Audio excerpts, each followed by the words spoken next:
Paano ba gumawa ng self-monitoring report? At ito ay may mga modules na kailangang kumpletuhin. Ang SMR ay may modules 1 to 6, lalong-lalo sa online self-monitoring reporting.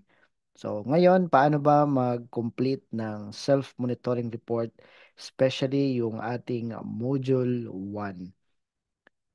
Shown on the screen is the self-monitoring report module 1 at ito ang ating unang itatry na kumpletuhin o sagutin. So, meron tayo ditong module 1 self-monitoring report at ito ang general information.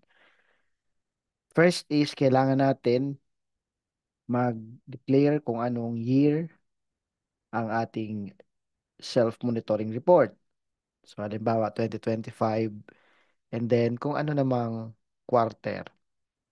Sa ating case ngayon, nasa fourth quarter na tayo, kaya pipili natin ang fourth quarter. Then second, ang pag-select dito ng ating registered establishment. And tutuloy-tuloy ka na ngayon sa pagsagot ng mga ah, kailangang information. So, yan na po ang ating pangatlo.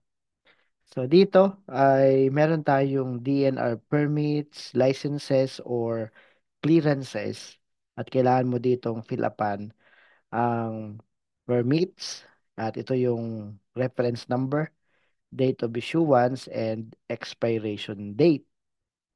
Pagdating dito sa RA 9275, ang sagot natin dito sa Authority to Construct number ay NA. Lahat. So, dito tayo applicable sa DP number or discharge permit number. So, halimbawa, meron ka ng discharge permit galing sa DENR. Lalagay mo DP, OL, R4A, 12, 1, 2, 3, 4. Example na reference number. At kung kailan yan na-issue sa atin, ang format ay year, month, saka day. Lalagyan natin, for example, 2024, 12, 24. So, ibig sabihin, December 24, 2024. And then dito, meron tayo ditong expiration date. Check natin yung ating discharge permit kung kailan ang nakalagay na expiration date. Typical ay 1 year, meron namang 2 years, meron nga 5 years. Kaya, check mo lang yung permit mo. Halimbawa, 2025, 12, 25. Kasi yung 12, 24, valid pa yon. Now dito, meron tayo ditong PD1586 at ang hinahanap dito ay Environmental Compliance Certificate or Certificate of Non-Coverage. So, lalagyan natin dito yung number. So, halimbawa, ECC, OL, R4A, 121234. At kung kailan na-issue ang ECC. Halimbawa, 2023, 0615. Kailan ito mag-expire? Sa katunayan, wala namang expiration ang Environmental Compliance Certificate. Kaya ang sagot natin dito ay 2001-01. Kung ang available naman sa iyo ay CNC, o ilalagay mo din dito yung reference number. For example, CNC OL R4A 121234. And then yung kanyang date of issuance and 2001-01 yung expiration date. Ngayon, dito naman tayo sa RA 6969 at ang hinahanap naman dito ang DENR ID number.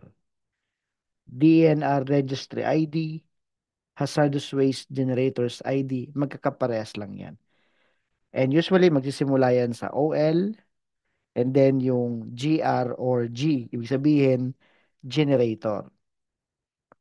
So kung tayo ay registered as waste generator sa DNR EMB Regional Office, magkakaroon ka dyan ng DNR Registry ID or DNR ID number at may nakalagay ngang OL, G or GR, then R4A, 121234.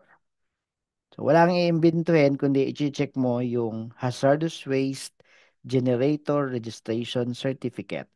And then dito, yung date naman ng approval ng ating registration as waste generator. Let's say 2024, 12, 1, 2, 3, 4. And then dito, yung expiration date. Date pala, sorry, 2024, 12, 12. Yan. And then dito yung expiration date. Since wala namang expiration ang Hazardous Waste Generator Registration Certificate, ang sagot natin ay 2000-0101.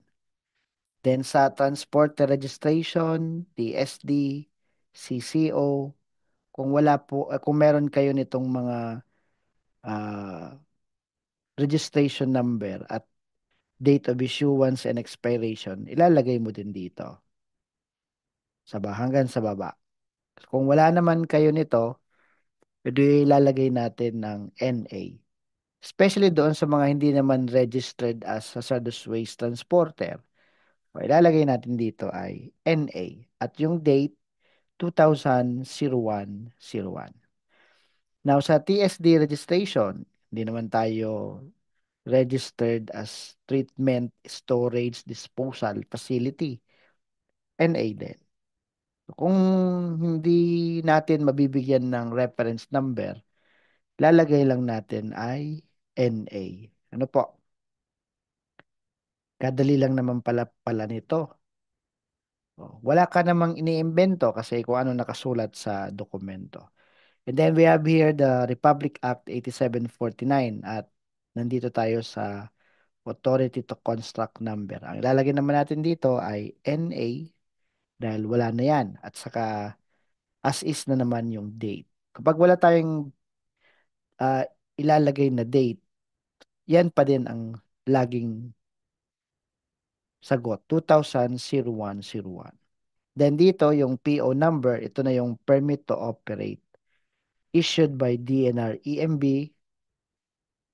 So, lalagay natin dito yung kanyang reference number. Halimbawa, PTO, OL, R4A, 121234.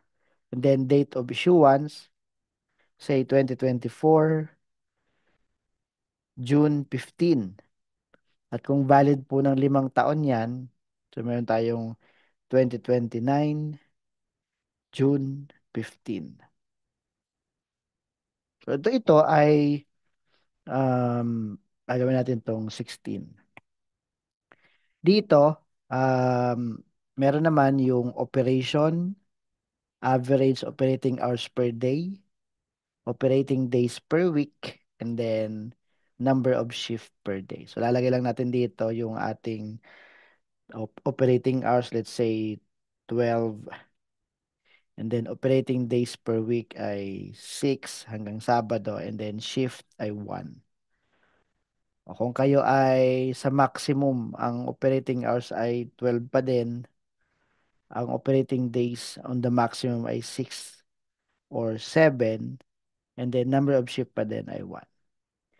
Hindi naman to nakukompute kasi ito ay actual operation, wala namang computation. Ano po? Like in other industries, halos 24 hours sila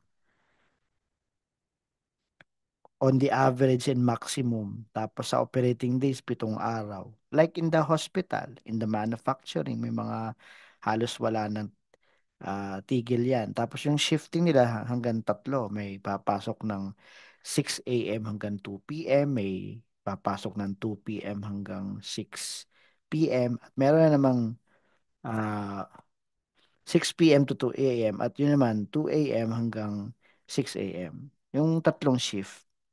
Then dito, meron tayong average daily production output. Kung tayo ay nasa manufacturing, o processing firm o meron kayong production, ano yung daily production output, and then ilang metric tons o ilang heads, ilang kilogram. Halimbawa, nasa isa tayong manufacturing. Meron tayong, let's say, 1 metric ton ng coated, ah, ng perlite, isang produkto. Tapos, dito naman, total output this quarter. So, it entails 3 months and then 90 days. So, kung ito ay mayroon kang actual production, malalaman mo naman sa production logbook. Halimbawa, 90 metric ton din. Ayun. Halimbawa, sa mga poultry, o meron tayong mga production. Halimbawa, meron kang 100,000 na eggs. Then dito sa total output mo this quarter sa loob ng 90 days. So kung meron kang production logbook o ilang ah, eggs ang naging output mo for the quarter, maaring meron ka ng 9 million, no? O let's say, yan. Depende po ito sa inyong data. Ngayon, kung wala naman kayong production, pwede po kayo maglagay dyan ng NA. Makikita niyo po yan sa inyong ECC or CNC, yung mga katagang production, like annual production. Yun yung mga halos laging mga makikita mo sa ECC or CNC. Anyway, kayo no nakakaalam kung may production ba kayo o wala.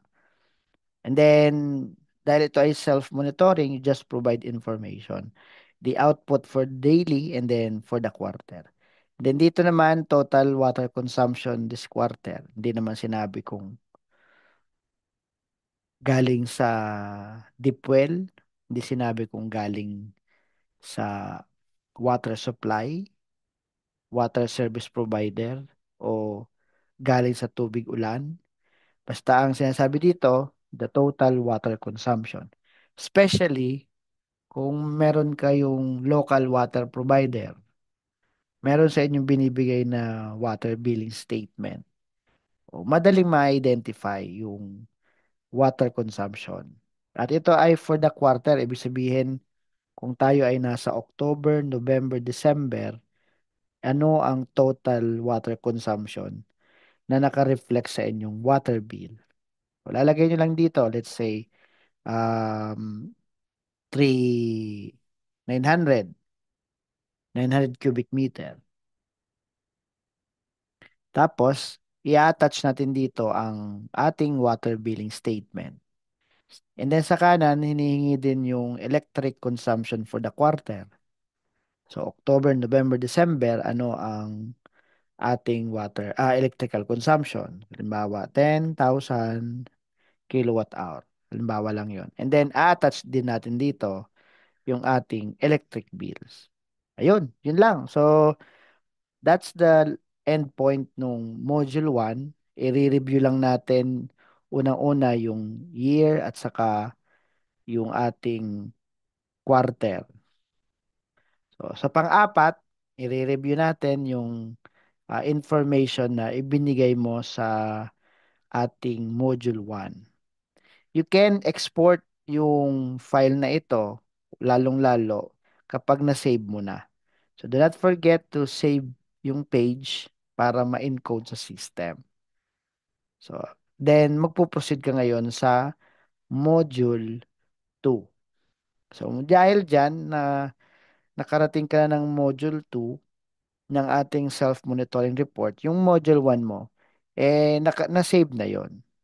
Itong button na export, you can click on it para ma-generate mo yung ginawa mong report. O, pwede mo ngayong i-save sa computer, pwede mo ngayong i-print. So, sa lahat ng mga modules, meron tayong module 1, module 2, module 3, module 4, module 5, hanggang module 6. Kailangan mo ngayon yung um, i-export yung report na ginawa mo para maging ganito, ma-generate mo yung file, mai-save mo sa computer, mai-print mo. Especially yung module 6, pagka nakarating ka na ng module 6, kailangan na dito ng notaryo. So kaya hindi mo naman pwedeng ipanotaryo ang computer mo o laptop mo. Kaya kailangan mo siyang ini-export para ma-save sa computer, ma-print, at kailangan din ito ng pirma at mapanotaryuhan. So, kailangan nating ini-export yung ating mga modules. At pagka na-compile mo yan into one, that's what we call the self-monitoring report. At kailangan ipapanotaryo kasama yung lahat na yon pag dinadala sa law office. Okay? So, at I hope may natutunan kayo sa paggawa ng self-monitoring report module 1, at kung sa tingin mo ay naging helpful ang video na ito sa iyo, thumbs up ka na lang dyan. Ano po? At if you have question, kung ano yung hindi malinaw, just type it below at sagutin natin yan. Salamat for watching this video, at kung gusto mo pang matutunan yung module 2, kung paano yung pag-complete ng module 2, sundan mo lang ito. Okay? So maraming maraming salamat everyone, and thank you for listening. Sana lumago ang ating kaalaman at magamit natin ito sa mga mabubuting bagay. Thank you very much for time listening, and God bless us all.